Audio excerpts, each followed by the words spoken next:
All is well, all is well, এই all is well মন্ত্র জাপতে জাপতেই Argentine সমর্থকরা রাতের পর রাত পার করেছে। মানে হার্টের একটা ভালো পরীক্ষা আপনাদের কিন্তু হয়ে গেছে। সো ওই হার্টবিটের রাতগুলো পার করে আর্জেন্টিনা সেই শেষ চারে পৌঁছে গেল, এবং তার পাশাপাশি স্পেন, ইংল্যান্ড অ্যান্ড দি মাইটি ফ্রান্সও কিন্তু চলে এসছে এই ফাইনাল ফোরে। বিশ্বকাপ জমে উঠেছে, তাদের শেষ একদম করিডোরে চলে এসছে এই বিশ্বকাপটা। সো শেষ চারের লড়াইটা কিরকম হতে পারে এবং এখন পর্যন্ত ম্যাচগুলো কিভাবে আমরা দেখেছি সবকিছু নিয়ে আলোচনা করব ডি বক্সে।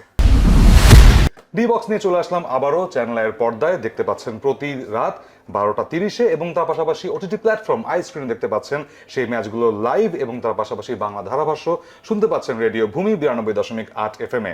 সো জোড়ার কথা হবে আজকে অনেক। সো সেই জোড়ার কথা বলতে আবারও বলবীর প্রান্তর আপনাদের সাথে চলে আসলো অনেকদিন পরে, বাট সাথে নিয়ে চলে আসছে আমাদের সেই পুরনো জোড়াকে, অর্থাৎ আহমেদ বিন পারভেজ, যার রোল রিভার্সাল হয়ে গেছে। ইয়েস, সুইপ হয়ে গেছে, বাট আর্জেন্টিনার ভাগ্যটা কিন্তু সুইপ মানে সোয়াপ হয়নি সেখানে। আর্জেন্টিনা ভাগ্যের জোরটা পায় সবসময়, মানে বলে না যে Fortune favours the brave. So এই কথাটা বলে কিন্তু বেঁচে গেলেন আর কি। বেঁচে, হ্যাঁ, এই যে পিঠ বাঁচালাম ডেফিনেটলি। বাট না, আপনাকে চ্যাম্পিয়ন হতে হলে আপনার স্কিলের সাথে সাথে অবশ্যই ভাগ্যের জোরটাও থাকতে হয়। সো আর্জেন্টিনা ডেফিনেটলি সেই ভাগ্যের জোরেই কিন্তু অনেকটা তাদের পারফরমেন্সের সাথে যোগ করে এই পর্যন্ত এসছে। But first thing first, obviously যেহেতু ইংল্যান্ডের ম্যাচটা হয়েছে গত রাতেই, সো ইংল্যান্ডের ম্যাচটা নিয়ে আজকে কথা বলতে উদ্গ্রীব হয়ে আছে, because the Jude god Bellingham, Real Madrid fan যেহেতু, সো জুডকে নিয়ে কথা বলতেই হয়। মরিনহো ডেফিনেটলি চোখ রাখছেন জুড বেলিংহামের উপরে, যিনি কিনা পেলের সাথে বিশ্বকাপে গোলের সংখ্যাটা সমান করে দিয়েছেন অ্যাজ দ্য ইয়াংগেস্ট প্লেয়ার। অবশ্যই সবার উপরে এমবাপ্পে বসে আছেন 12টা গোল নিয়ে, বাট স্টিল জুড বেলিংহামের কথাটা অবশ্যই বলতে হয়। দুর্দান্ত রান, 6টা গোল করে ফেলেছেন, এবং ম্যারাডোনা 1986 বিশ্বকাপে জোড়া গোল করেছিলেন পরপর 2 ম্যাচে, সেইটারই পুনরাবৃত্তি হয়েছে 2026 সালে এসে এই জুড বেলিংহামের পা ধরে বলা যায়। তিনিও কিন্তু জোড়া গোল করলেন সেই রাউন্ড অফ 16, তারপরে কোয়ার্টার। সো কি বলবেন তাকে নিয়ে? অনেক কিছুই বলার আছে, এবং জুড বেলিংহাম এত দারুণ একজন প্লেয়ার, নিজেকে প্রস্ফুটিত করেছেন এবারে ইংল্যান্ডের দলের হয়ে। অনেকেই কিন্তু কেইনকেই তাদের মেইন ম্যান ধরছেন, এবং কেইন সেই পারফরমেন্সটাও দিচ্ছেন, উইং থেকেও অ্যাসিস্ট আসছে। তবে জুড বেলিংহামের যে গোল, আমার কাছে মনে হয় যে সেটা ইংল্যান্ডের জন্য বিশাল বড় একটা বোনাস, কারণ অনেকে আসলে তার এই রোলটাকে খুব অন্যরকম ভাবে ডিসক্রাইব করছেন, বলছেন যে তিনি নাকি চোরা রান নিতে পারেন। মানে একটা চোর যত ভালো হয় তিনি কিন্তু পুলিশকেও ফাঁকি দিতে পারেন। তো জুড বেলিংহামের যে রানগুলো আসে, সেকেন্ড রান তিনি যেই জোন 14-এ ঢুকে পড়ছেন, ডিফেন্ডারদের পেছন দিয়ে তাদের আড়াল দিয়ে তিনি এসে শটগুলো নিয়ে নিচ্ছেন, এইটা তাকে অনেকভাবে আলাদা করে ফেলছে। এবং এখন যদি আপনি বর্তমানে বিশ্বকাপের যে স্টার্টিং 11 বেস্ট 11 তৈরি করেন সব ওয়ার্ল্ডের প্লেয়ারগুলোকে মিলিয়ে, সেখানে কিন্তু জুড বেলিংহামকে আপনি ওই নাম্বার 10 পজিশনে রাখতে বাধ্য হবেন। রেকর্ডগুলো তার পক্ষে কথা বলছে, বারবার জোড়া গোল করে তিনি এক প্রকার কেইনকে বাঁচাচ্ছেনও। যেদিন কেইন পারফর্ম করছেন না সেদিন কিন্তু জুড বেলিংহাম জ্বলে উঠছেন। আই থিঙ্ক রোলটাও তারা রিভার্স করে নিচ্ছে, বিকজ দেখা যাচ্ছে যে কেইন লোন স্ট্রাইকার হিসেবে খেললেও বেলিংহাম কিন্তু সেই কাজটা করে দিচ্ছেন, একদম হালান্ডের মতোই বলা যায়। হঠাৎ করে ঢুকে পড়ছেন বক্সের ভেতরে, এবং সেই লাস্ট পাসটা কেইনের চেয়ে আমি দেখেছি বারবার বেলিংহামের কাছে আসতে। সো বেলিংহামের সাথে আমাদের মুস্তাফিজুর রহমানের কিন্তু একটা কানেকশন আছেন।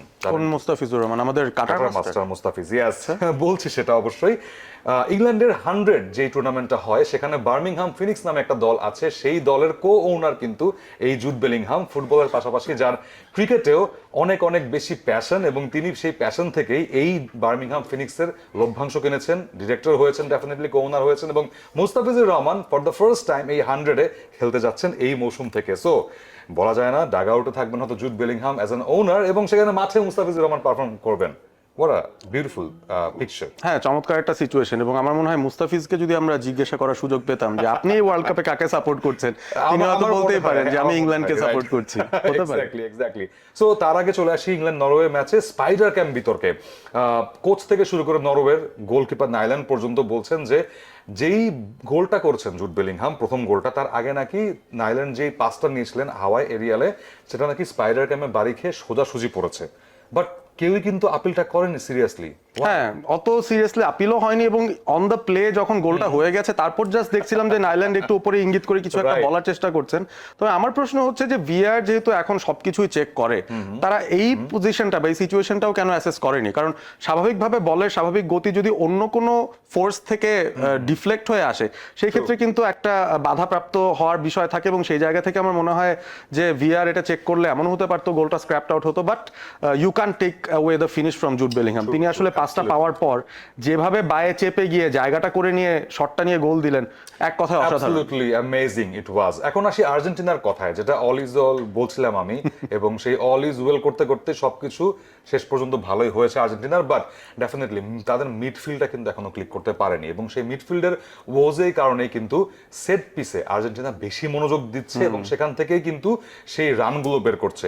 বাট স্টিল সুইজারল্যান্ডের সাথে it was a tough outing for Argentina, isn't it? খুবই খুবই টাফ ছিল, এবং আপনারা যদি শুধুমাত্র স্কোর লাইনটা দেখেন এবং দেখে মনে করেন যে এই ম্যাচটা খুব সহজ ছিল, বোধহয় আর্জেন্টিনা 3-1 গোলে জিতেছে, কি বা এমন কঠিন হয়েছে, ফার্স্ট হাফটা যারা দেখেছেন তারা নিশ্চয়ই বুঝতে পারবেন কতটা স্ট্রাগল করেছে আর্জেন্টিনা।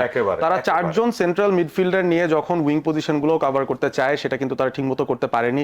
সুইজারল্যান্ড এত এনার্জি নিয়ে খেলতে এসেছিল যে তারা আর্জেন্টাইন প্রত্যেকটা মিডফিল্ডারকে কিন্তু অনেকটা ম্যান মার্ক করে রেখেছে, শ্যাডো মার্ক করে রেখে তাদেরকে বলের ওপর সময় দেয়নি। লিওনেল মেসিকেও আমরা আসলে বলের ওপর খুব একটা দেখতেও পারিনি প্রথম হাফটায়, তবে ওই যে 10 মিনিটে একটা ম্যাজিক কিন্তু ক্রিয়েট করলেন। প্রথম 8 মিনিট ধরে মেসির পায়ে একবারও বল যায়নি, শেষ 2 মিনিটের মধ্যে 2টা সুযোগ তিনি তৈরি করেছেন, 2টা কর্নার নিয়েছেন, যার একটা থেকে ম্যাকালিস্টার গোল দিয়ে আর্জেন্টিনাকে এগিয়ে দিয়েছেন। তবে ম্যাচের মোমেন্টাম কিন্তু ছিল সুইজারল্যান্ডের হাতে। এক্স্যাক্টলি, শুধু হাতে ছিল এবং পায়েও ছিল। সেই পারাদেস এবং তার সামনে ফাউলটা না হলে, ফাউলের সেই অভিনয়টা না হলে, লাল কার্ডটা না হলে হয়তো সুইজারল্যান্ড একটা এজ পেয়ে যেতে পারতো। বাট মানে অনেক কিছু হতে পারতো, এমন কিছু হলে নাও হতে পারতো, এমন কিছু বলার আশেপাশে আমি যদি রাখি আর্জেন্টাইনদের সামনের যেই বাধাটা, ডেফিনেটলি সেমিফাইনালে তারা মুখোমুখি হবে ইংল্যান্ডের, এবং সেই 1986-এর একটা ফ্ল্যাশব্যাক যেখানে সেই হ্যান্ড অফ দ্য গড এবং গোল অফ দ্য সেঞ্চুরি দুটোই একসাথে হয়েছিল, এবং সেটার প্রতিপক্ষ ছিল ইংল্যান্ড। এটা নিয়ে কি বলবেন? আমরা বিস্তারিত আলোচনা করবো ডেফিনেটলি পরবর্তী এপিসোডে, but I can't hold myself to discuss about this. না, এটা আমি খুবই excited to be honest. Falkland যুদ্ধের কথা অনেকেই জানেন, সেই বিষয়ে নিশ্চয়ই বিস্তারিত পরে আলোচনা করব। বাট আর্জেন্টিনার কারেন্ট যে ম্যাচটা খেলেছে, যেখানে তারা আসলে সুইজারল্যান্ডের সঙ্গে যে প্রসেসে খেলেছে, সেটার মধ্যে কিন্তু আমি বেশ কিছু ফ্লস দেখি, এবং সেই ফ্লসগুলো যদি খুব জলদি তারা ঠিকমতো রিসার্চ করে বেরিয়ে না আসতে পারে, সেই জায়গার সলিউশন না বের করতে পারে, ইংল্যান্ডের বিরুদ্ধে বেশ কঠিন একটা পরীক্ষা তাদের জন্য অপেক্ষা করছে। কারণ আপনি বারবার লিওনেল মেসির ওই ক্রেজি এফোর্টের উপর ডিপেন্ড করতে পারবেন না। যদিও আর্জেন্টাইন সমর্থকরা যেটা বলছেন, আমিও তো পড়ে রেখেছি জার্সি, বুঝতেই পারছেন যে আমি হয়তো বলছি বিষয়টা, তারা অন্য কারো কাছ থেকেও গোল পাচ্ছে। ম্যাকালিস্টারও গোল পেয়েছেন, এনজো ফার্নান্ডেজ আগের ম্যাচে গোল পেয়েছেন, হুলিয়ান আলভারেজ যিনি গোল পাচ্ছিলেন না এতদিন ধরে, তিনি একটা ফ্যান্টাস্টিক গোল দিয়েছেন। এই গোলটাকে আপনি চাইলেই ওয়ার্ল্ড কাপের টপ 5 গোলসের মধ্যে রাখতে পারবেন। ইম্যাকুলেট ফিনিশ ছিল, এবং সেটা তাকে যতটুকু মোরাল বুস্টার দিবে আমার মনে হয় এটা আর্জেন্টিনার জন্য খুব ইম্পর্টেন্ট ছিল। সো 3-1 স্কোর লাইনের মধ্যে লাউতারোর আসা এবং আলভারেজের স্কোর লাইনে আসা এবং ম্যাকালিস্টারের আসাটা, মেসির না থাকাটা, এটা কিন্তু আস্তে আস্তে প্রমাণ করছে যে আর্জেন্টিনা ওই মেসি নির্ভরতা থেকে হয়তো একটু একটু করে বেরিয়েও আসছে। একটা ছোট কোশ্চেন করি, আলভারেজ কি মানে দোমনা হয়ে আছেন তার এই ট্রান্সফার মার্কেটের এই রিউমারগুলোর জন্য? হতে পারে, তবে আলভারেজের কাছ থেকে এই গোলটা আমরা এক্সপেক্টই করি। গত ওয়ার্ল্ড কাপেও তিনি এই ধরনের অসাধারণ কিছু গোল দিয়েছেন, 4টা গোল ছিল তার, এবার তার প্রথম গোল দিলেন তিনি কোয়ার্টার ফাইনালের মঞ্চে এসে। সুতরাং আমার মনে হয় he is a big game player, সামনের দুটো ম্যাচে তার ইম্পর্টেন্ট ইম্প্যাক্ট পাবো। কিন্তু এখানে একটা আসলে ডিবেট আছে, যে ডিবেটটা আমরা রিবাঙ্ক না করলে আসলে হয় না। দর্শকরা নিশ্চয়ই ভাবছেন যে আমরা সেটা কি ইচ্ছা করে এড়িয়ে যাচ্ছি কিনা, সেই এমবোলো রেড কার্ডটা। আমি আসলে প্রান্তরের কাছ থেকেই জানতে চাই যে এইটাতে কি এমবোলো আসলে পারেদেসকে হলুদ কার্ড খাওয়াতে গিয়ে নিজে ধরা খেয়ে গেলেন, নাকি ব্যাপারটা কি? As a neutral fan definitely আমি Brazil fan, but definitely anti Argentina না, যেটা সবসময় প্রবলেম হয় দর্শকদের। বাট এমবোলোর এই অভিনয়টা বা অ্যাক্টটা ডেফিনেটলি এমবোলোর নিজেরও যেমন ভুল ছিল, আই থিঙ্ক রেফারিরও ভুল ছিল। রেফারি যদি পারেদেসকে সেখানে ইয়েলো কার্ডটা না দিয়ে দিতেন, তাহলে কিন্তু সেই ডিসিশনটা নিয়ে রিভিউ হতো না, ভিএআর চেক হতো না, এবং তারপরে পারেদেসের হলুদ কার্ডটাকে সরিয়ে সেখানে কিন্তু এমবোলোকে সেকেন্ড ইয়েলো কার্ডটাও দেওয়া হতো না, যেটা আলটিমেটলি রেড কার্ডে হয়ে যায়। সো আমি বলবো রেফারির একটা না 2টা ভুল ছিল এখানে। যেই ভুলের শিকারটা আলটিমেটলি সুইজারল্যান্ড এমবোলোর কারণে হয়েছেন, বাট লাভবান হয়েছে সেখানে আর্জেন্টিনা এবং পারেদেস সেখানে।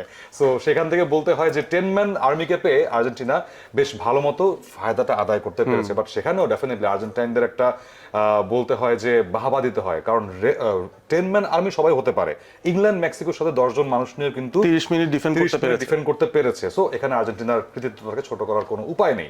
সো আমাদেরও এই প্রোগ্রামটাকে আরেকটু বড় করার উপায় নেই, বাট সেটা নিয়ে আমরা পরবর্তী এপিসোডে আরো বিশদ আলোচনা করবো। ডেফিনেটলি ইংল্যান্ডেরও কিছু ফাঁকফোকর নিয়ে আলোচনা করব। ততক্ষণ পর্যন্ত অবশ্যই চ্যানেল আইয়ের পর্দায় ডি বক্স দেখতে থাকবেন প্রতি ম্যাচ নাইট রাত 12:30টায়, এবং তার পাশাপাশি আইস্ক্রিন তো আমরা অবশ্যই থাকবো লাইভ বিশ্বকাপের ম্যাচ নিয়ে, এবং রেডিও ভূমির 92.8 FM বাংলা ধারাভাষ্য নিয়ে। আজকের মতো বিদায় নিচ্ছি। Good night from D box.